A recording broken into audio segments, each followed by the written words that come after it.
Hello there everyone, and welcome to another slice of Prager FU, the series where I dissect and debunk the page shill bullshittery of the laughably dreadful YouTube channel which masquerades, rather poorly, as a university, that being PragerU. And when I'm done with them, I toss them aside angrily like the intellectual split condom that they are by saying, "Hey Prager, F you." Ha ha ha ha, I'm so funny.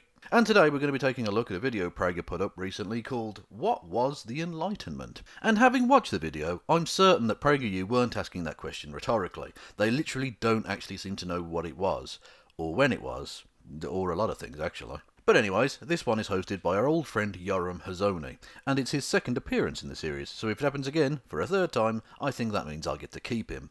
I'm pretty sure that's how it works anyway. Yes, in the intermittent 12 months since his first visit with us, Yoram, you'll be glad to hear, has become no less dishonest. Fun times. Now, in the video, Yoram, and by extension PragerU, want to shit all over the Enlightenment and claim that all of its advancements were actually down to religious governance, to bolster their whole idea of wanting to set up America as a dictatorial theocracy, albeit that they're too cowardly and/or dishonest to just come right out and say it. So, you know, typical PragerU PragerUing.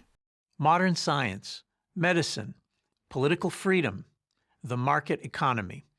All of them, we're told, are the result of a sort of miracle that took place 250 years ago.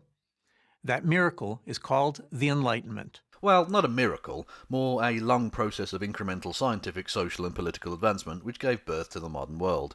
But other than that, basically yes. A moment in history when philosophers suddenly overthrew religious dogma and tradition and replaced it with human reason. Harvard professor Steven Pinker puts it this way: progress is a gift of the ideals of the Enlightenment. There's just one problem with this claim.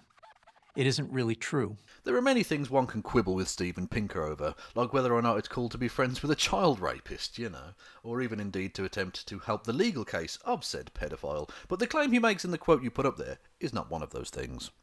Consider the U.S. Constitution, which is frequently said to be a product of Enlightenment thought. But you only need to read about English common law, which Alexander Hamilton and James Madison certainly did, to see that this isn't so.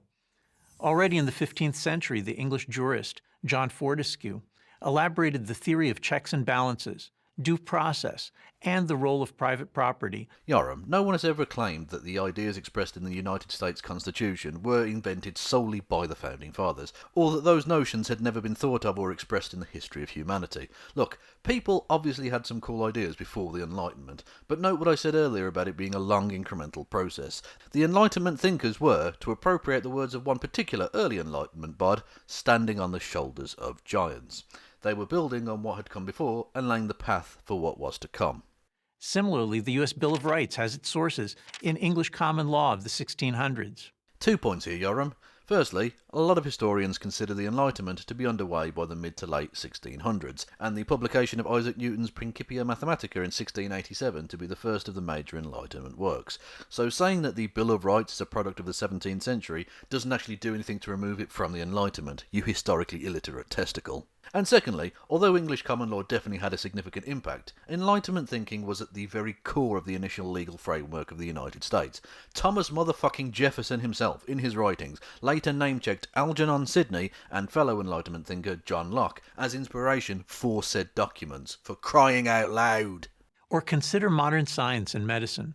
Long before the Enlightenment, tradition-bound English kings sponsored path-breaking scientific institutions, such as the Royal College of Physicians, founded in 1518, and the Royal Society of London, founded in 1660. Again, you're mentioning something here from 1660, which is pretty much the beginning of the Enlightenment, certainly post-Renaissance and post-European religious Reformation, so this does nothing to bolster the whole religion is totally awesome for scientific advancement shtick that you're trying to push here.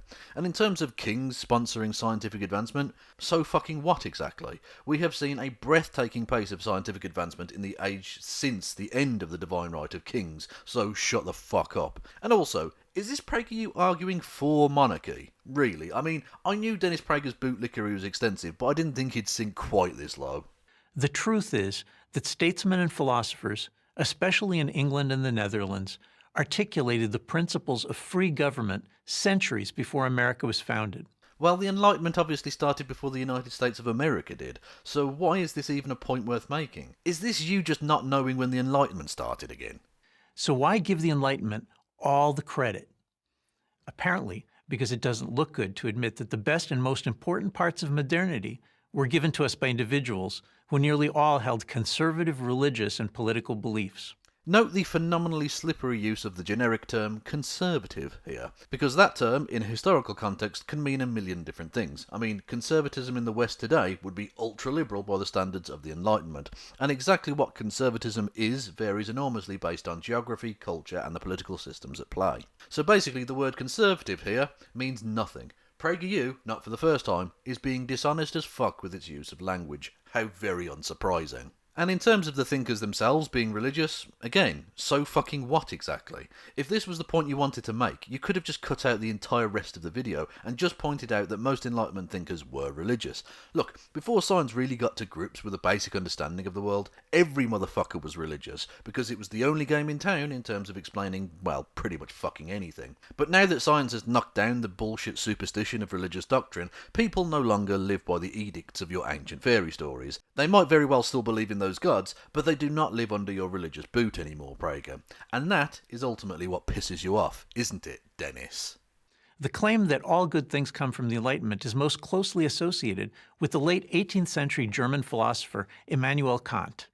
For Kant, reason is universal, infallible, and independent of experience. Well, that is just a bold-faced lie. I mean, why the fuck make up such falsehoods about a great, if flawed, philosopher like that? It's just so fucking unnecessary, you utter dick. Anyways, Kant did not espouse the shit you just claimed he did. Kant said of reason that it was the origin of certain concepts and principles. So hardly universal as you just dishonestly claimed. Also, you monumental idiot, you are now ignoring the very quote-unquote argument that you've just made, because if these dudes being religious means that religion gets to claim all of their achievements for itself, then congratulations, because you can also claim Kant, because he believed very firmly in the existence of a god. So you could just claim his achievements like you did with all the others a moment ago. Oh, but wait, this is just PragerU doing their usual throw as much shit at the wall and see what sticks approach to argumentation formation. But this Enlightenment view is not only wrong, it's dangerous. Human reason, when cut loose from the constraints imposed by history, tradition, and experience, produces a lot of crazy notions. The abstract Enlightenment philosophy of Jean-Jacques Rousseau is a good example. It quickly pulled down the French state, leading to the French Revolution. The French state that Rousseau apparently did away with, because it was definitely his fault, obviously, even though he'd been dead for over a fucking decade by that point. But whatever, personal responsibility be damned when it suits PragerU, I guess. Well, that particular French state was a fucking disgrace. Corrupt and decadent aristocrats partying away the nation's wealth, while the ordinary feudal French peasants starved. It was a fucking monstrosity. And I'll do PragerU the service of suggesting that they weren't arguing for the ancien regime, although they were kind of arguing for monarchy earlier, so who knows. But either way, the horrific political system of pre-revolutionary France needed to go. So quite why you're arguing for tradition here, I do not know. It quickly pulled down the French state, leading to the French Revolution, the Reign of Terror. Yes, the terror was pretty fucked up, but I think we need a little bit of context here, okay? There were massive foreign armies invading the country, and the people were pretty fucking scared, with good reason as well, as the Duke of Brunswick-Lüneburg, the head of one of those armies, issued a declaration of demands, which included this little gem. The city of Paris and all its inhabitants, without distinction, shall be required to submit at once and without delay to the king, to place that prince in full and complete liberty, and to assure to him, as well as to the other royal personages, the inviolability and respect which the law of nature and of nations demand of subjects towards sovereigns. And if their safety and their liberty be not immediately assured, I will inflict a ever memorable vengeance by delivering over the city of Paris to military execution. So yeah, rather understandably, suspicion of traitors and fifth columnists was pretty high, but of course they took it to a stupid extent, but context is important, motherfuckers. For instance, the Reign of Terror took the lives of around 2,400 people, which is pretty fucked up. But let's compare that to another needless bloody slaughter from history, shall we? In the British Army alone, on the first day of the Battle of the Somme in 1916, the lives of around 19,300 soldiers were lost, which is about 8 times as many as during the Terror, but that was just in one day. In one battle, in one army, in one war. And just as an interesting statistical aside, that averages out to around one soldier's death every 4.4 seconds for the entirety of that 24 hours. And that was done by capitalist, monarchist, imperialist forces, the kind that you tend to like over at PragerU. So PragerU here trying to pin needless bloodshed on the Enlightenment as if it were solely the preserve of the Enlightenment is dishonest as fuck. Which I know is PragerU's entire modus operandi, but, flagging it up is kind of the point of this series, I suppose. As well as me getting to call Dennis Prager a prick regularly, which is, cathartic. It quickly pulled down the French state, leading to the French Revolution, the Reign of Terror, and the Napoleonic Wars. Millions died as Napoleon's army sought to rebuild every government in Europe. Oh, well, this is just fucking absurd now. Here, PragerU attacks Napoleon Bonaparte, which in this context is actually pretty fucking dumb, for two main reasons. Firstly, Napoleon, as the Emperor of France, could hardly be considered to be following Enlightenment philosophical ideas, you lying bastards. And secondly, and this is ridiculous even for PragerU, they mention here how terrible and awful Napoleon was and how millions died in his wars of conquest and tyranny, even though 1 week, literally 7 fucking days before they published this video, they put one up sucking Napoleon's dick and telling us all how fucking awesome he was. Does PragerU have any consistent position on fucking anything? God damn it. Today's cheerleaders for the Enlightenment tend to skip this part of the story. They also pass over the fact that the father of communism, Karl Marx... Karl fucking Marx was an Enlightenment philosopher now, was he? Are you kidding me? Look, Prager, I know you clearly don't know when the Enlightenment was, but I'll spell it out for you. It was before Karl Marx fucking existed, you assholes! His new science of economics ended up killing tens of millions of people in the 20th century.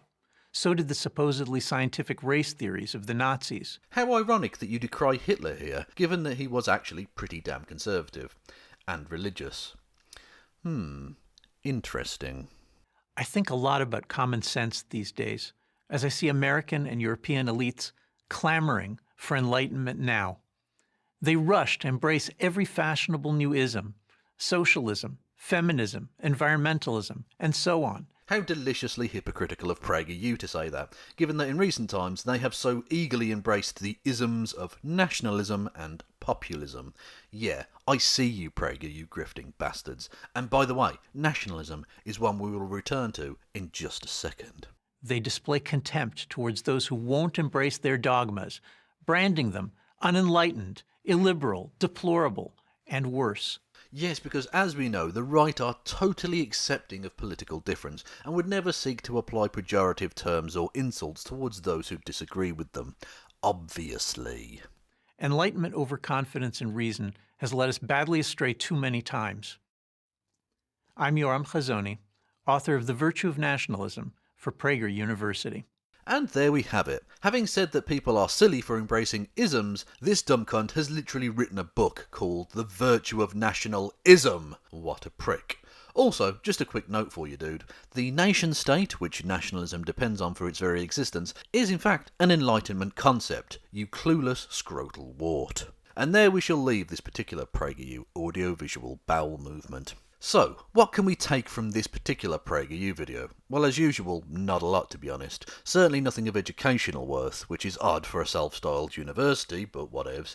What can be said for PragerU though is that they still have the capacity to occasionally surprise me. I mean, I really did not see the 7-day 180-degree switcheroo on Napoleon coming at all. That totally blindsided me. And just when you think they have reached their chronological depths they're willing to sink in order to, drag humanity backwards, it's usually somewhere in the 1950s or something, right? But in this video, they decided to just outright Cleveland steamer the advancements of the 17th and 18th century, for fuck's sake.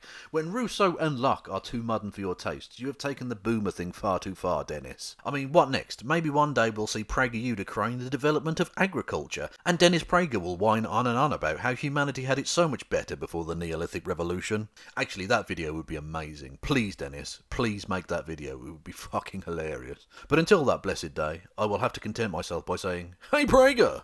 F you! I'm so fucking clever." Anyways, to play us out, some random geek, whose channel is linked below, and also read out the quote from the Duke of Brunswick earlier. The verbal talents are endless with this person. Anyways, they will be reading out a quote from a supporter of the French Revolution and a great Enlightenment thinker in his own right, Ludwig van Beethoven. In a letter resigning the patronage of Prince Lichnowsky, apologies to the people of Central and Eastern Europe for fucking that name up, I'm sure. But anyways, Beethoven summed up the emancipating beauty of Enlightenment thought in a simple yet powerful way.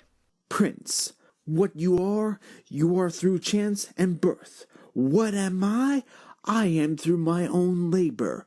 There are many princes, and there will continue to be thousands more, but there is only one Beethoven.